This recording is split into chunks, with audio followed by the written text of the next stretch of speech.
software development. It was originally released under the BSD open source license in March of 2017, so we're getting kind of old at this point. And there have been a lot of contributors. These are only a few that I listed. I should probably update this list, but it's all on GitHub anyways. For multiple LLNL teams and open source community has a very growing list of projects that are using it. I think it's somewhere in the 40s at this point. And we're actively developing on GitHub. That's where we automate all our testing on LC. That's Livermore Computing, Linux and web form platforms. BLT was originally the Axum projects, which is a CS framework for simulation software here at the lab. It was their build system, and because we like to cross-pollinate, we had multiple people, including me, on other projects that were looking to convert to CMake at the time, and so we decided to kind of harden it and make it generalized and share it between projects. Breaking, Chris. Don't know what that means. Okay, moving on. Over the last, I guess 7 years, these old slides, LLNL projects have invested to create a community build solution, as I said. The idea behind BLT was to help us quickly establish healthy software processes like unit testing, style checking, documentation, and minimize that effort and ease the burden of just creating CMake projects from the start, but also converting, these large legacy codes that have been around for decades. And small projects and large projects can all leverage the expertise of, experts at the lab that are doing this. BLT has increased use and confidence in CMake across our teams. I'm going to keep going on this, but also BLT has helped us broadly share compiler, CUDA, MPI configurations on our HPC platforms, and all of our teams benefit from our testing. One of the other things that it has helped is providing a focal point to solve these really common pitfalls. For example, on one of our systems, CMake automatically and implicitly links the GCC 493 STL. That is obviously not great if you're on a newer C++ standard. So instead of having 40 projects solve it all in one place, we solved it in BLT and then shared that solution across everyone to minimize problems.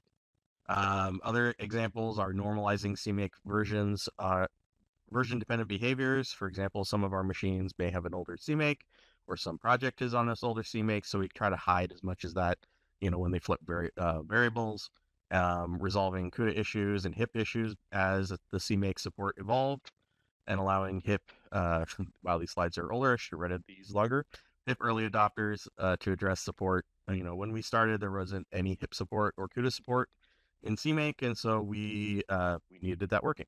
So we got it done in BLT. And then also the combinatorial nightmare that is CUDA, OpenMPI, or OpenMP, MPI, and HIP. So now that we've talked about the reasoning behind BLT, let's talk about what is BLT. So the idea is to simplify setup. There's CMake macros for your commonly used things like creating libraries and executables, managing compiler flags across compiler families, managing external dependency information in a single named CMake target. So if you have like a third-party library that you're bringing in that maybe isn't a CMake project and export their targets, we have a macro to help you kind of bundle all that together in a named target. Your HPC basics, MPI, OpenMP, CUDA, and HIP, and multi-platform support, whether it's Linux, OS X, Windows, and handle, obviously, as I said this before, version differences in CMake. We also like to keep the batteries included, is what we like to call it. The really basic things that everyone should be doing, like having unit tests and benchmarking and documentation. We bundle up a G-test for everyone to use. We do minor patching at this point to G-Test to make it kind of work on our machines and not bleed too much into the projects that include it. And also, Google benchmarks, and then also just streamlining development processes such as documentation generation and code health. So I'm going to go a little quickly. Oop, lost. There you go. So I won't go over much into this. This is all on the tutorial page. So, for example, unit tests, we leverage C-test integration, obviously, and built-in support for G-test and Gmock, as well as Fruit for Fortran unit testing. Benchmarking, we use Google Benchmark. We obviously don't stop you from using anything else, but we just include it for you, ready to go. And then for documentation, we have Sphinx and Doxygen. Those aren't included. They're just easy to use. And then static code healths, we have support for various flavor of, style checks for May style, claim format, CMake format, Python formatting, CBP check, and all these other linters. And then a runtime code health for like G-code and Valgrind. So we have a tutorial, obviously, that we'll be going over at least part of today. It is on Read the Docs and ready to go. And yep, that's it. So now that is done. Okay, I'll answer these questions real quick. What is the advantage of CMake over Make? CMake is a build system generator.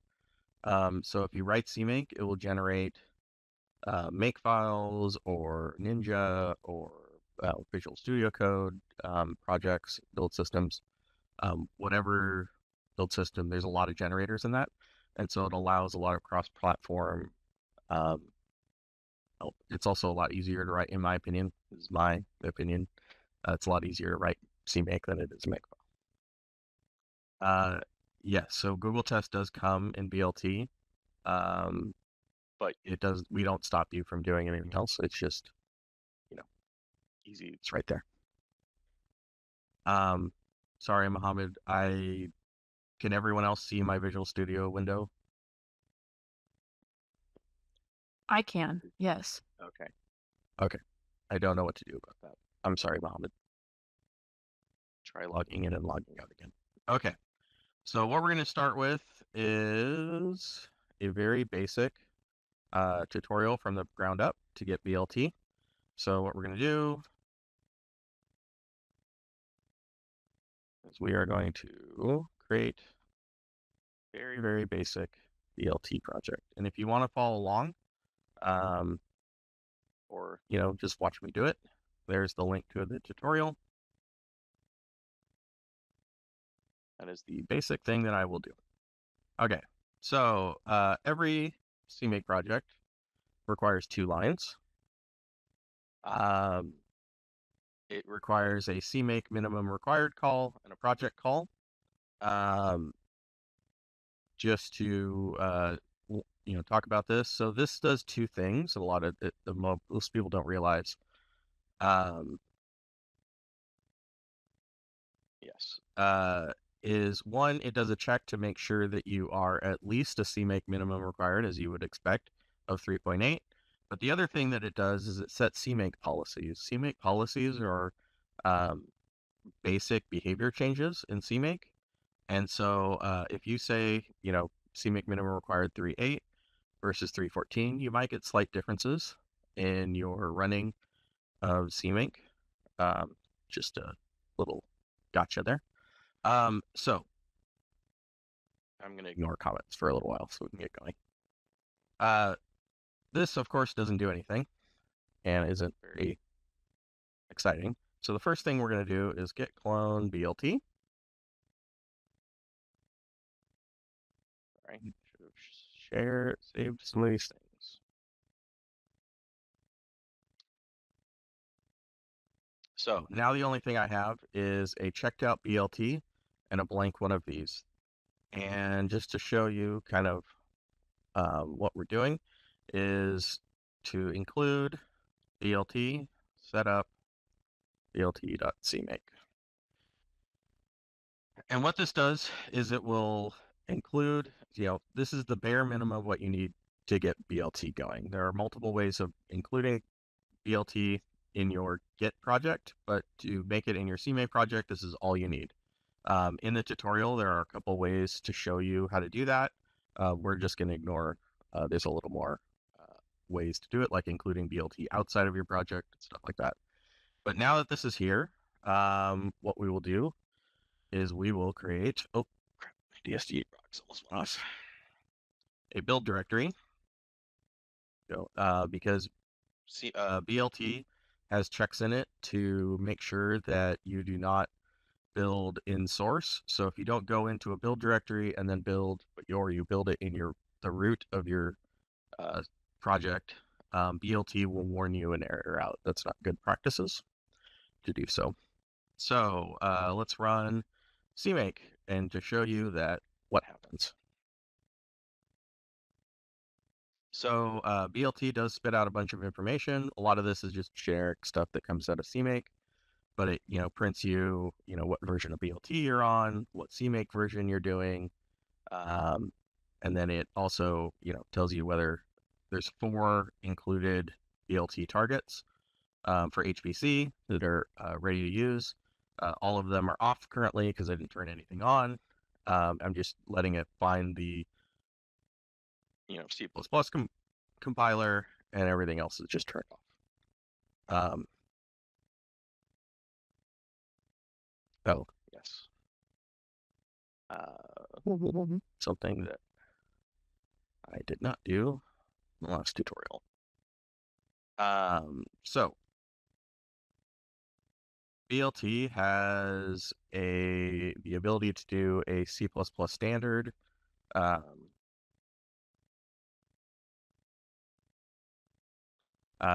And Google Test recently required C++ 14 or higher. So what this variable does is it sets not only the CMake C++ standard, but if you're doing CUDA or HIP, it will also set that to the same C++ standard as well. So let's clean that up to get rid of that warning. Okay, so now that we've got that, we don't have any warnings anymore. Google Test is on. And just to show you,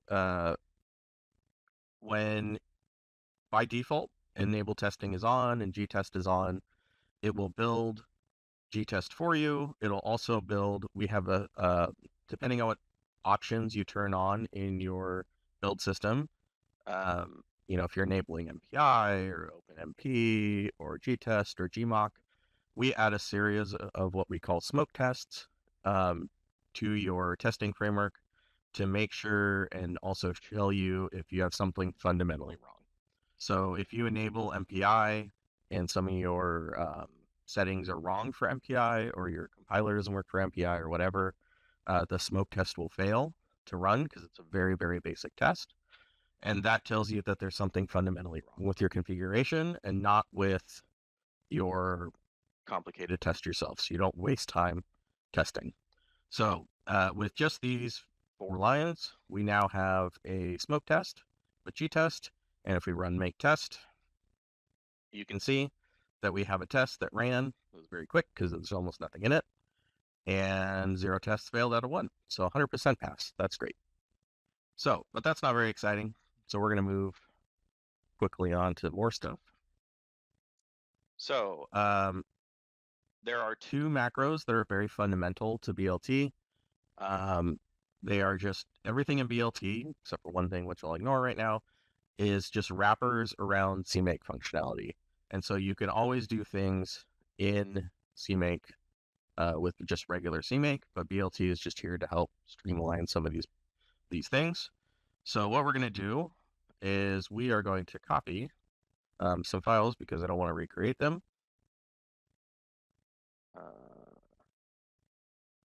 Down. Okay. So in this one, there's in BLT in docs tutorial, there's a calc.py directory. We are going to copy star.cpp, actually star.starpp into this directory. So what that will do is copy, just some of these really basic examples.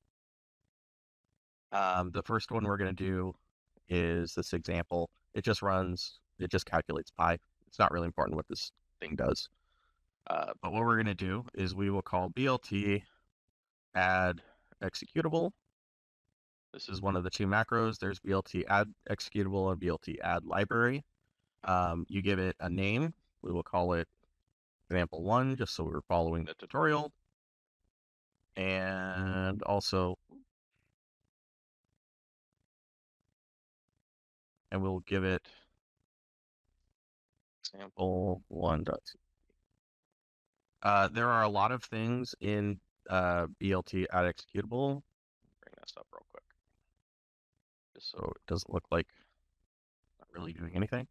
We have API documentation that you can look at all this later, but just to show you some of the options that we include in this executable, you can give it a name, you give it the sources, the headers, so that they are tied.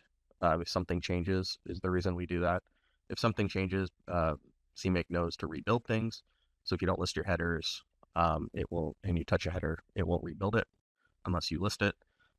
You can do includes, you can do compiler defines. So it depends on if, I'll get to this in a second. You add your dependencies to your executable or library. You can alter the output name, the output dir, and then also folder is if you're using an IDE. It will group on the left-hand side over here. So now that we have added a little something ourselves, we can then run the command again. I recommend always deleting directories in your or files in your build system. I have run into I've been hurt too many times by CMake. It reloads the cache, and sometimes that's wrong.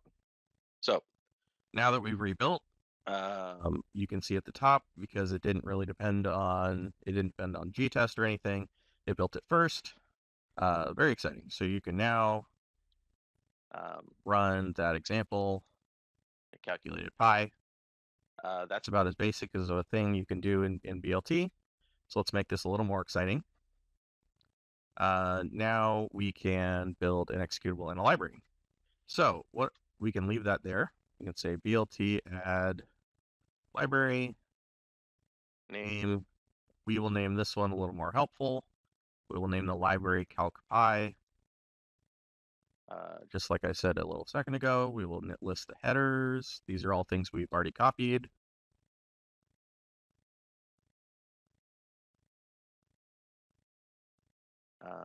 If you're following the tutorial, I think we could ignore the, well, let me check real quick before I get fool myself. Nope, sorry, we need another file.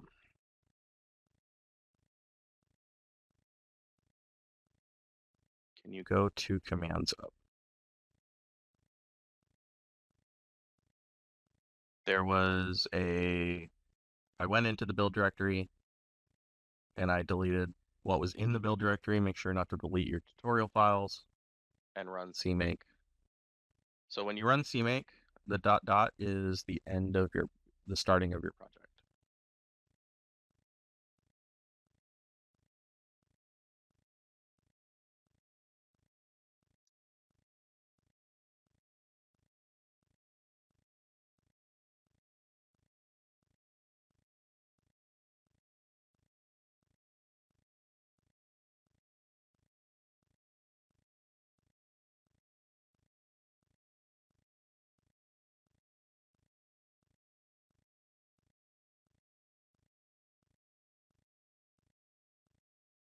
Sorry, we also need an H file because this is for Windows purposes, but we can ignore it for today.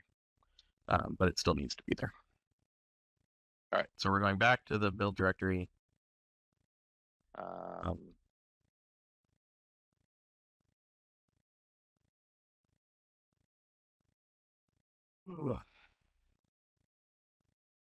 And again, adding our source file. So if we were to build this would create a calcpi.a or libcalcpi.a, but that's not very exciting unless you were doing other things. So what we'll do is we will add an executable name example 2.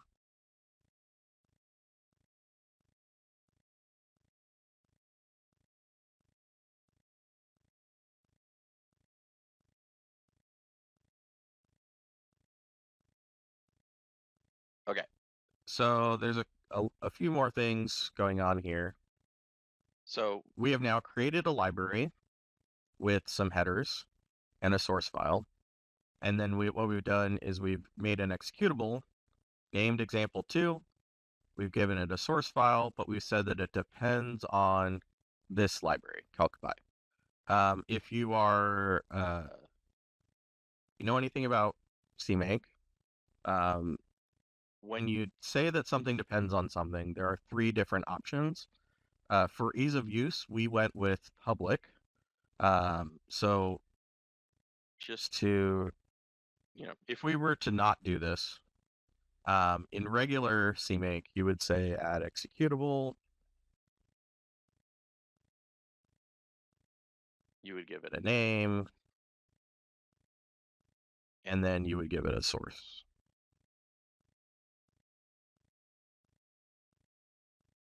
But this doesn't actually depend on anything. And to bring in information, you would say target link, libraries, example 2, public, calc pi. So these 2 lines right here are, at this point, equivalent. And you can do these things, at the same time. But what this does is this just simplifies and makes it a little easier for you to understand. And for ease of use, at the beginning of BLT, we made a decision that everything, if you use this dependency right here, depends on, everything is public. So what does public mean in CMake? You have 3 options here. You have public. You also have interface, and you have private. Private means that this target depends on this library or target, and only this target needs this information. So if you were to say that this library depends on some other library privately, that information would not get inherited to example 2. If you were to say interface on this one, CalcPy itself would not use that information, but anything above it would inherit that information. So any includes, any libraries that it has, there's a set of interface target properties would get inherited to example 2. Public, on the other hand, is the superset of both of those. So if you say CalcPy depends on some other library publicly, itself will use that information and it will inherit up the chain. So anything you put in the depends on will be publicly inherited. If you want, that's easy. That's just the easiest thing to do, but it's also maybe not always correct. So if you wanted to privately depend on CalcPy on this and not, nothing above it would need it, you could always use target link libraries and say private here.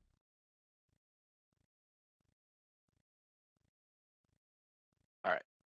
So we'll ignore that for now, but this is, following the tutorial. Now we have an executable called example1. We have a library called CalcPy, and we have an executable called example2 that depends on CalcPy. So once again, we're going to clear out. Be very careful when you run this. You only do it in your build directory. Otherwise, copy and paste. And then we will run CMake again. Again, CMake with a ... is just pointing at the base of our repo. Oh, look at that. I typoed and it figured it out.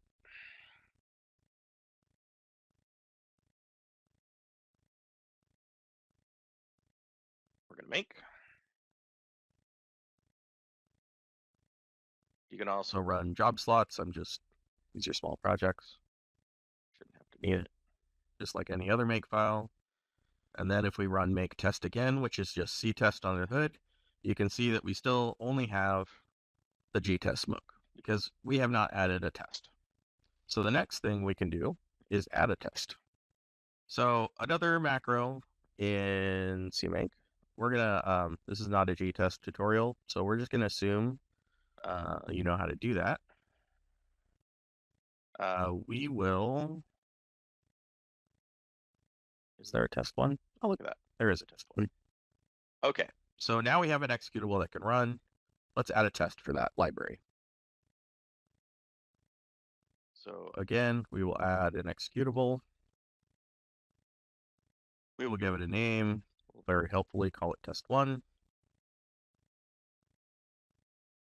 And we'll give it a test. This is just another one that we copied just to show you what the basic thing in here. This is just really basic G-test. It includes G-test. It includes the header for calc pi. And then it just calculates pi and makes sure that it's near the correct answer. But this isn't just that. It depends on calc pi, the library that we created, but it also depends on G-test. G-test is included in BLT. It's a static version of G-test. We update it on a regular basis or semi-regular basis, and we do very, very small changes to it, minimally as much, that we find causes problems when you include it in other places. So once again, we're going to be very careful and only delete the things in the build directory. Run CMake again. We're actually going to go with some job slots this time.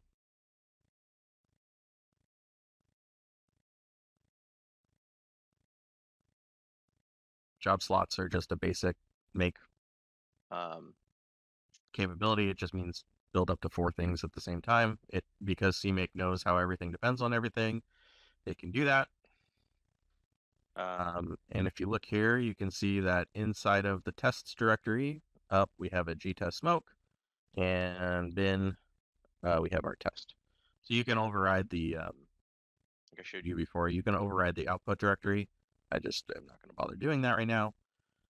And now that it's built, we can run make test. Oop, look at that. It didn't run because I didn't follow my own tutorial. And now that we have that executable, we will say add test. We will give it an understandable name. Of course, test1 is very descriptive. And we will give it a command to run. Test1. So, for example, if this executable expected some command line parameters, you could say like, my command line parameter or whatever right here. But it does not, so we will leave that blank. We will run CMake again.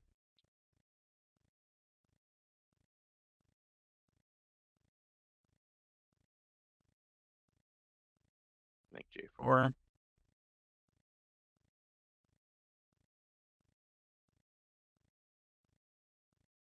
And this time, we'll actually get a test this time. So what this does is it takes this tutorial, this is just a name. These don't have to coincidentally be the same. And then it runs the executable. It actually knows what directory this is in. So if you change the output, it'll find it for you. And it runs a test. So we now have a C-test registered test. So if we move on, let's see what else is next in the tutorial. Okay. Obviously, this is not the most exciting thing anyone has ever done in CMake. So let's talk about something, a philosophy we have in CMake or in BLT. It is a CMake feature. We call it a host config. If you know CMake, they have a thing called an initial cache.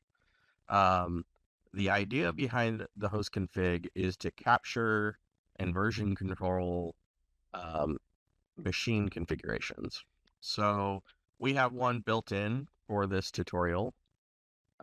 So if you go back to your the root of your directory and you copy in BLT host configs other, let's see, there you go, radius AWS EC2 into the directory so we don't have to remember that path anymore.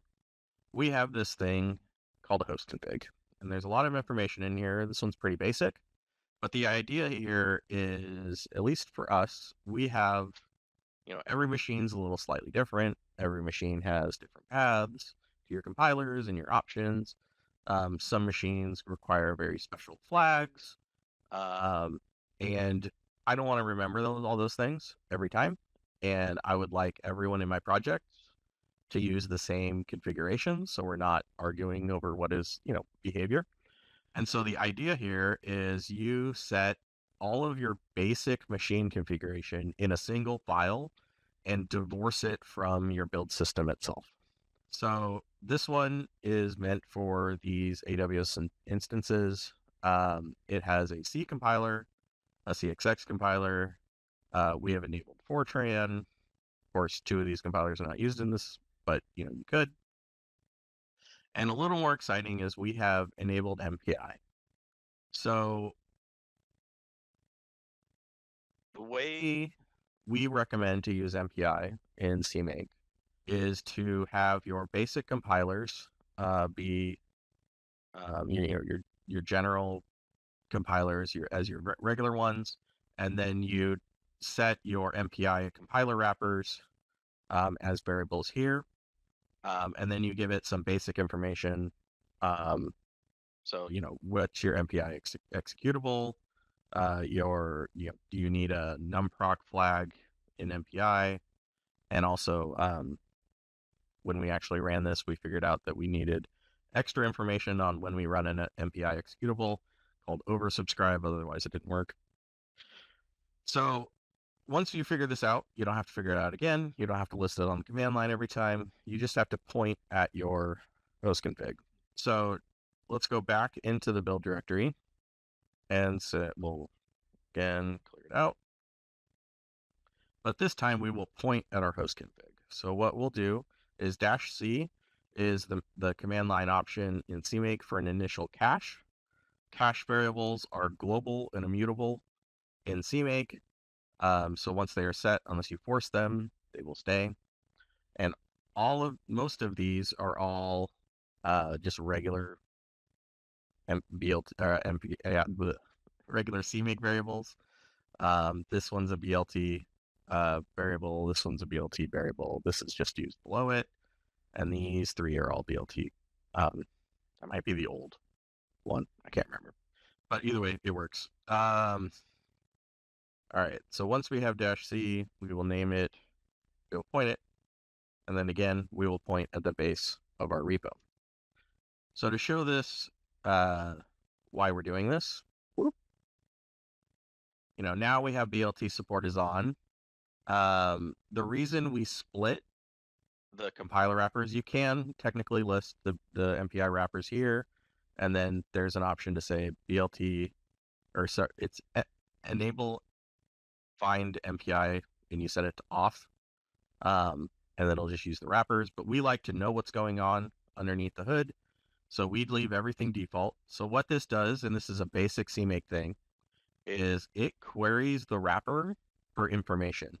So like what includes, what compile flags, what libraries, what link flags, everything that it needs to do to compile an MPI information is found here. And we output it for you so you know what it needs to run. You can see all this information right here. So now that we did that, we can say make J4. Again, I talked about smoke tests. So because we have enabled certain things, we will have a bunch of new smoke tests for us. And we will see them here in the tests directory. So we enabled Fortran, and because we have Fortran and testing on, we enabled the fruit smoke test, and we also enabled a BLT MPI smoke. So why is that interesting? So because we want to make sure that everything is working, we can run test. It then BLT automatically adds that smoke test into your framework. So if this ever fails, you know that there is something fundamentally wrong.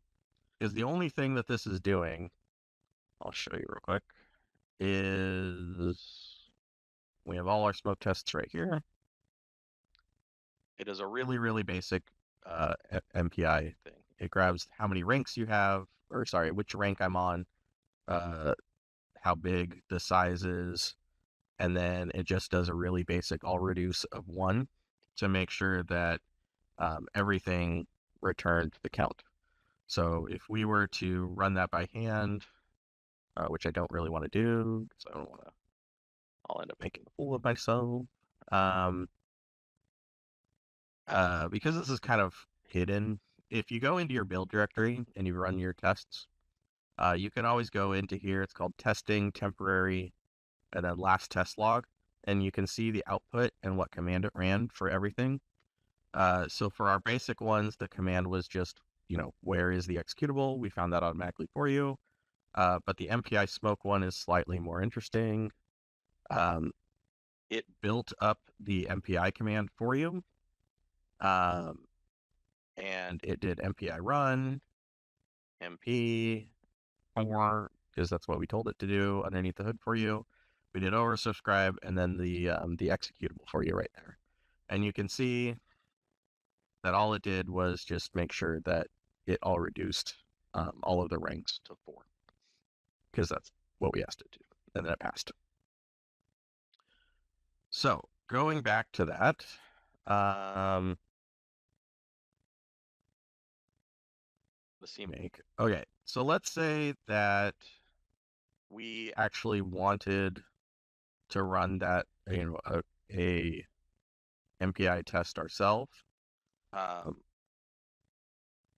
do smoke MPI 2. You need to tell MPI commands how many. Sorry, give me 1 second.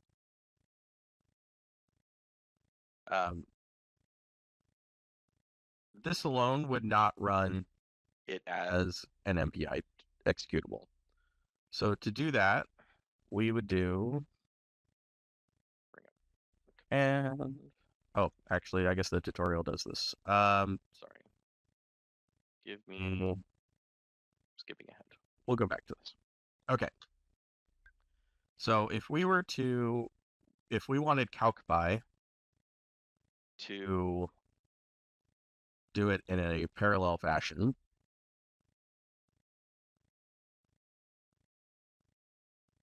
we have, we call another BLT, and we say, okay, we're going to give it a name, another library. We're going to say CalcPy MPI. These are all included again. We copied them. Here's the header. Here's the export again. And then here's the source that does it in an MPI fashion. So this, calculates pi, but it actually does it with MPI support. And BLT includes 4 targets that are common to HPC. And it's MPI, OpenMP, CUDA, and HIP. So what we do is now we have a library that depends on MPI.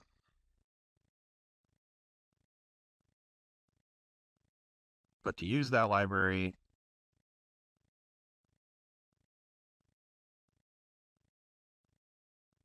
we create another test executable. We give it a source file. It depends on the original CalcPy library, the MPI library, and gtest. And then we want to run the BLT test. It's not enough just to build the executable. We want to register it as an AC test. It is indenting really weird.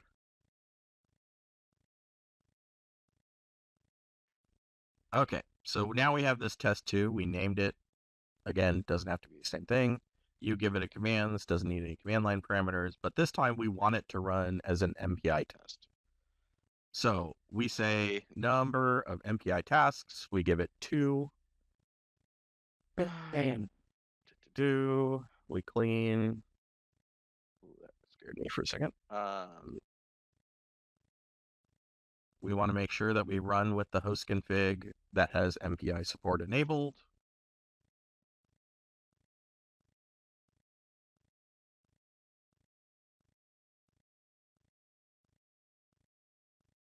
We're going to build things.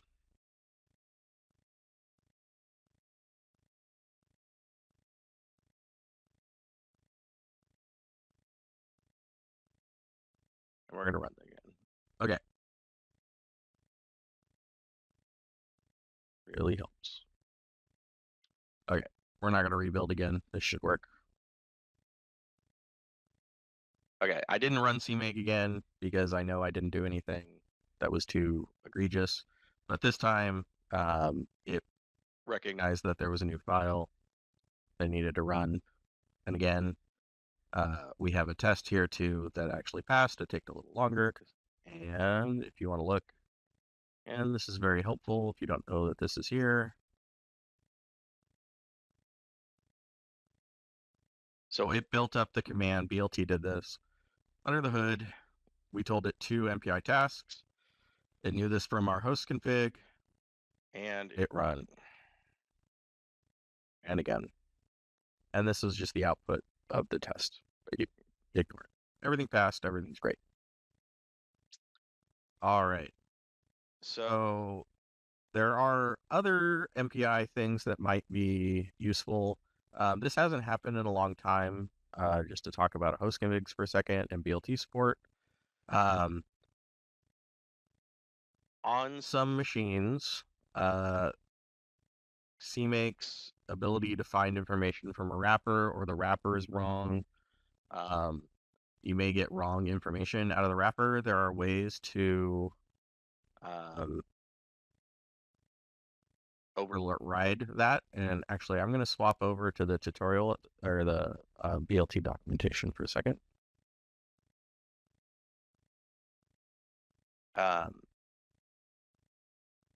Sometimes that information that comes out of the wrapper is just wrong.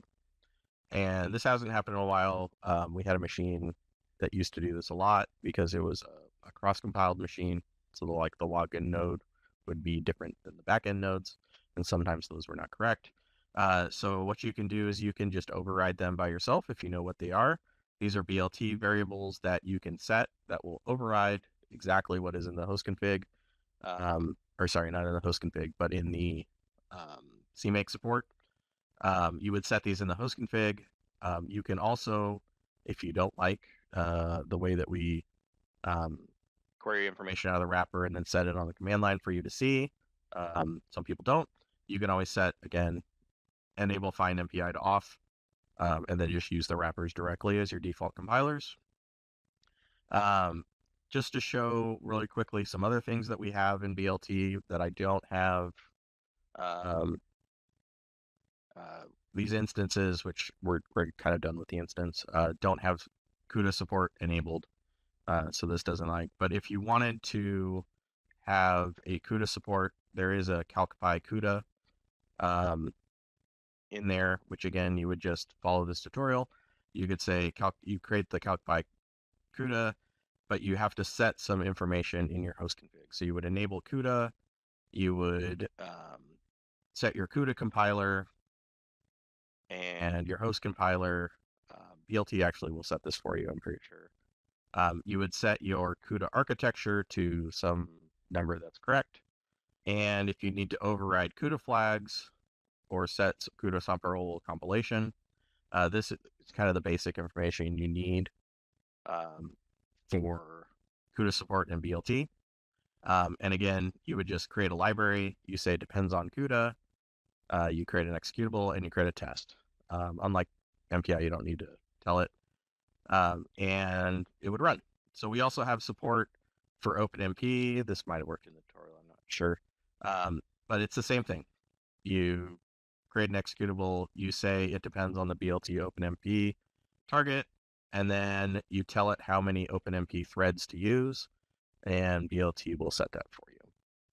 HIP support is also very close to the same as CUDA, except for there is one caveat that we are going to fix very soon.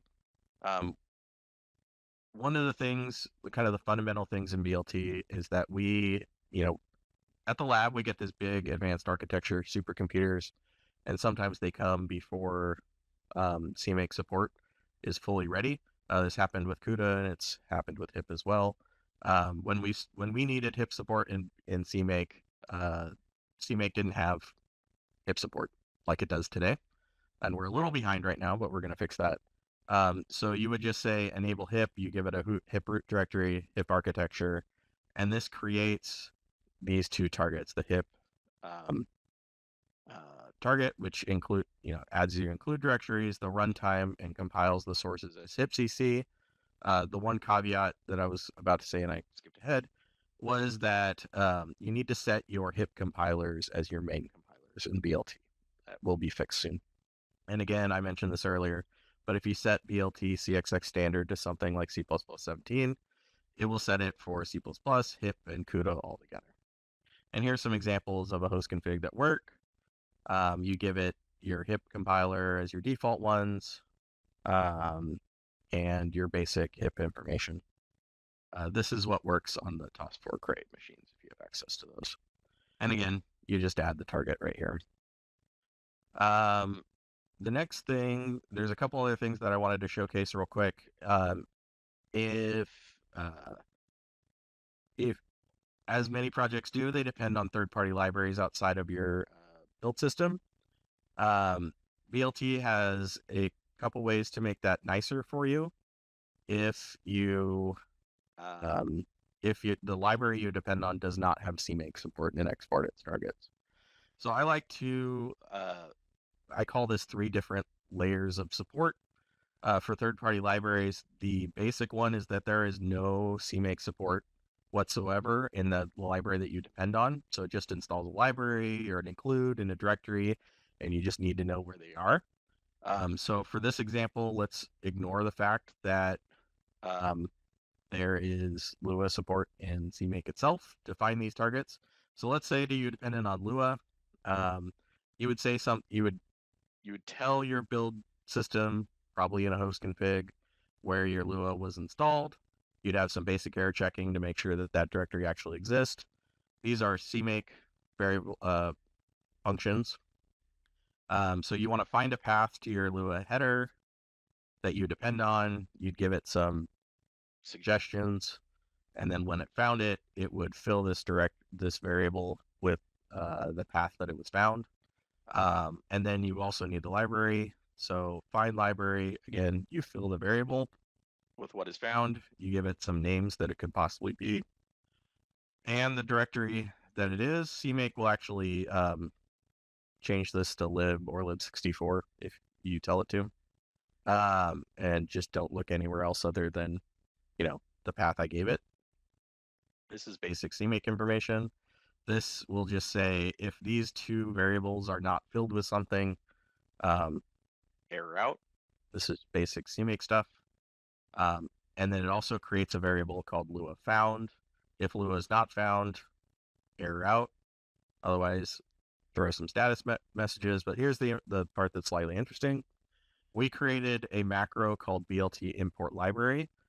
This will create a imported library target named Lua, and this right here says treat includes a system. So by default, -I, if there's warnings in the headers, they will warn in your build system. And when you make, oftentimes, like, you don't have control over third-party libraries, so if they have warnings in their code, I don't really want to see them as long as it works. So this says it's a system library and tells it to be quiet. So it does -I system instead of -I. You can set defines, like, for example, I have Lua. So if this was maybe an optional library in your build system, it creates an inheritable interface target define called have Lua. So you could guard all your code with have Lua. It sets the include directory and the library, and just ignore this line. So this creates a target in your build system called Lua. So you would just then say, I have a library or an executable called foo, and it depends on Lua. So going to the next level, some third-party libraries that are common, like Lua, may not have CMake exported targets themselves, but someone has gone in and given support to CMake, and so CMake knows how to find it. So in CMake, there's a file called findlua.cmake. Um, so you could just say find package Lua. You check if it's found. This then creates a bunch of variables that you can use. For example, it creates Lua include dir and Lua libraries. The idea behind this BLT import is that I don't want to remember these variables everywhere through my build system and copy and paste them in a million places. And so I'm just going to give it a name and just inherit that like a modern CMake practice. Modern CMake is based on target support. Everything is a target. You just inherit information from targets instead of making these global variables that you then use or add globally. The next one is what I call first class project support. This takes a little more effort on a project itself, but it's very nice because, for example, on our project, Axum is another one that I'm on. We have gone through the effort of exporting our CMake targets. So when you run make install, it exports all the information that you need to use Axum in a downstream Axum project. So we output in our install directory lib CMake, and it's just axum config.cmake. But you don't have to know anything about that. If you were downstream from the Axum project, you just have to say find package Axum, say it's required or not, and then you can also give it um, a path of where it's installed. Sorry, I don't have chat up. I keep seeing it.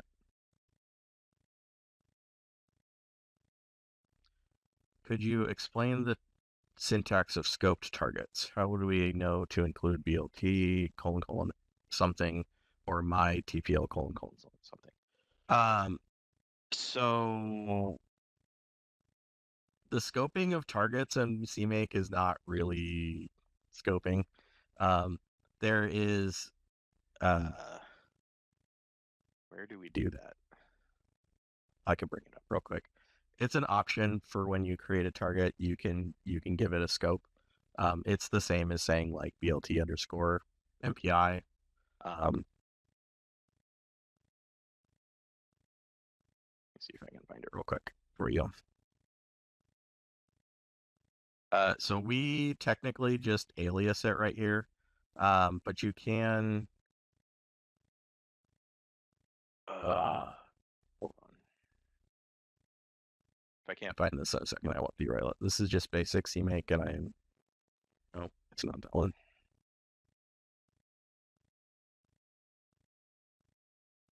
Okay, so when you install a target, so inside of your current target,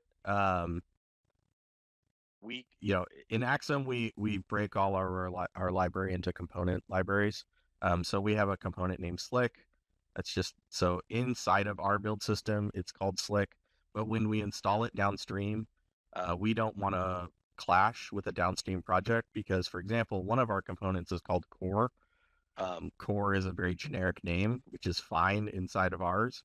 But if we were to install Core, we would probably conflict with a downstream project that also has a core. So what we do is we say we install this export target set, and we namespace it to Axum : so that all of these targets will end up being Axum : core.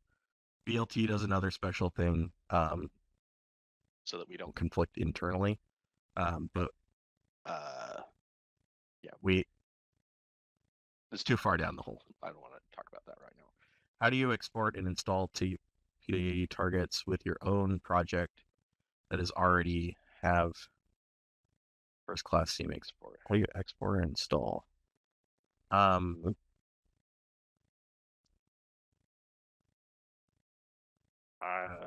Okay, Kathleen, I think that's two questions. The first one, so what you do, so already apps. So for example, let me bring up,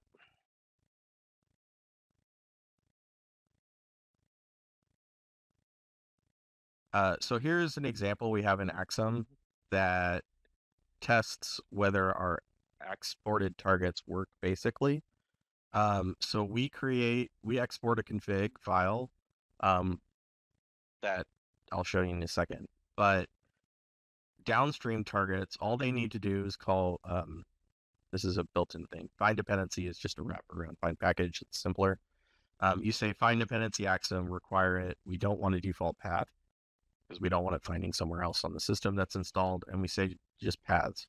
This recreates all of the axiom targets that we exported in our project. And so then you just say, BLT add executable. It depends on axiom. And we also export a guarded FMT in axiom. And then that's all you have to do.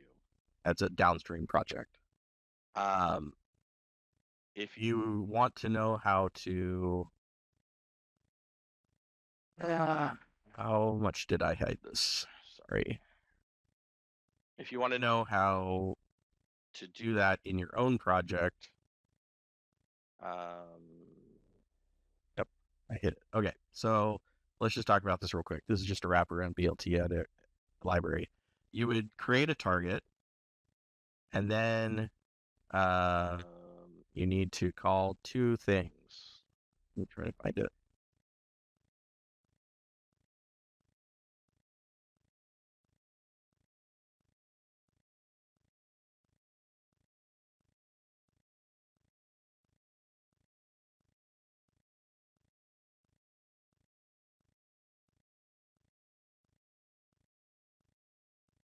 Okay.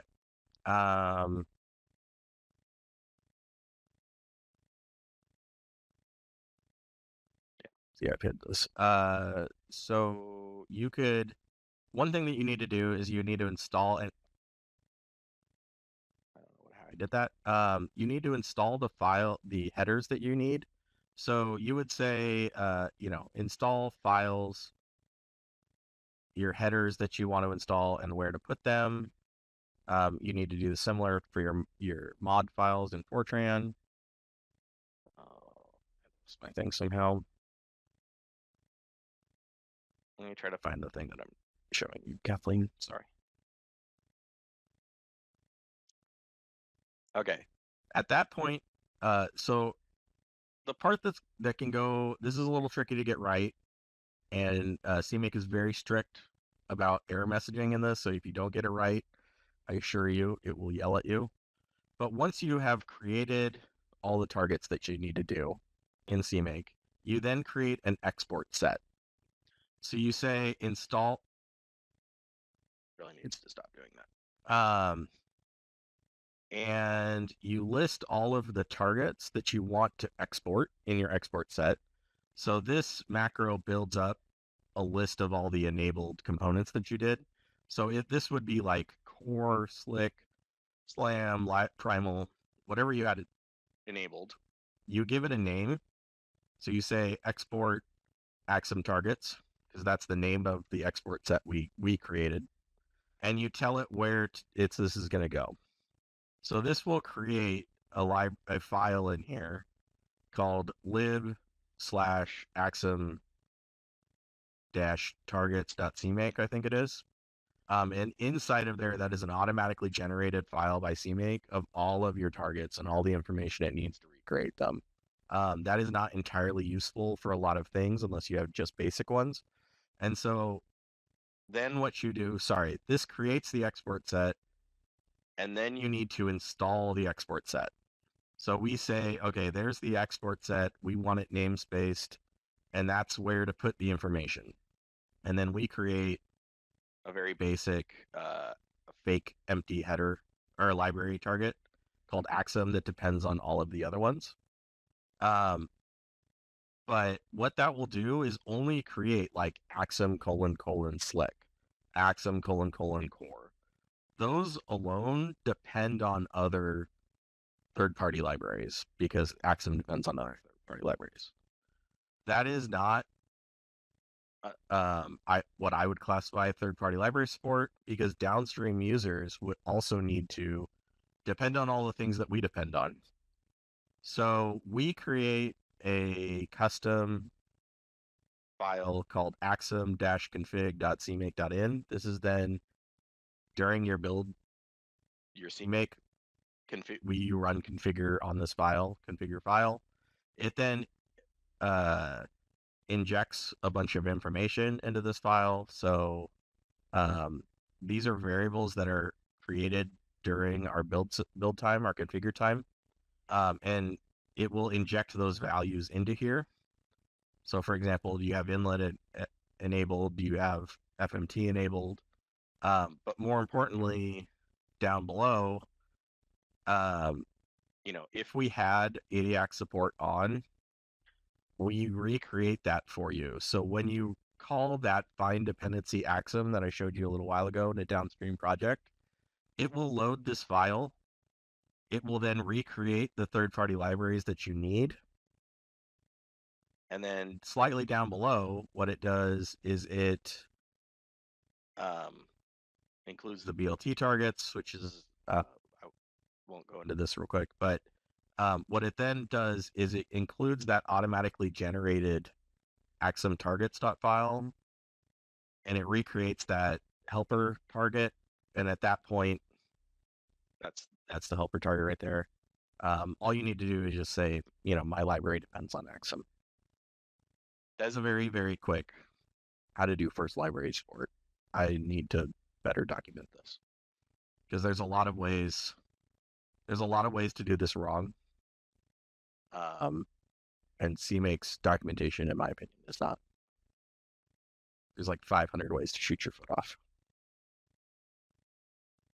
Do we have any other questions? That look like Cyrus answered Eric's.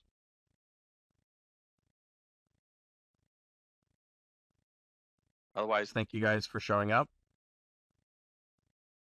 That's just some of the early quick tutorial on BLT and some CMake things. There's a lot of other things in our documentation. For example, some basic CMake recommendations. There's API documentation. Actually, sorry, people actually already left. One other quick thing. Kenny always reminds me to do this, but he's not here today. I mentioned this very quickly, but we have this thing called BLT append custom compiler flags. So you say flags var, this is what it fills with the variable. So for example, if you support lots of different compilers, to treat warnings as errors, most of them are -w error. But if on like MSVC, it's -wx. And so BLT will figure out which one of these is correct for the compiler that you give it and fill this variable with that. And then you would just add it to your target. Sorry, I should have mentioned that earlier. Some people left. But all of this is in our documentation. Any questions? Yes, Duncan. All of this, I literally went through the tutorial itself. So if you go to BLT's GitHub page, you scroll down a little bit, there will be some user documentation right here. You can go to user tutorial. So here, it's literally step-by-step of all the things that I went through. I started off with how to include BLT in your project, how to run a bare bones BLT. That's the first thing I ran. How to create a standalone executable, an executable with library, and then how to add a test. And then also I talked very briefly about host configs, common importing to ergets. This was the third-party library support. And then you can also create documentation. All of the code snippets are here and tested as part of our daily. And every pull request that's done on BLT runs through these snippets to make sure they are correct. So for example, if you click here and you look over here, here's literally what I copied and pasted. And then these files are in our repo. Go back to BLT. You can go to docs, tutorial. Here are all, there's calc.py. So here is all of the files that you could do. You could do this up to CUDA. And here is the CMake lists that, for example, creates a project, includes BLT. And here are the basic Sphinx comments that know to pull this out into our documentation. So as you can see, all of these are tested in our tests. And it goes on and on. We should do a HIP one next. All right. Thank you all for coming. I appreciate it.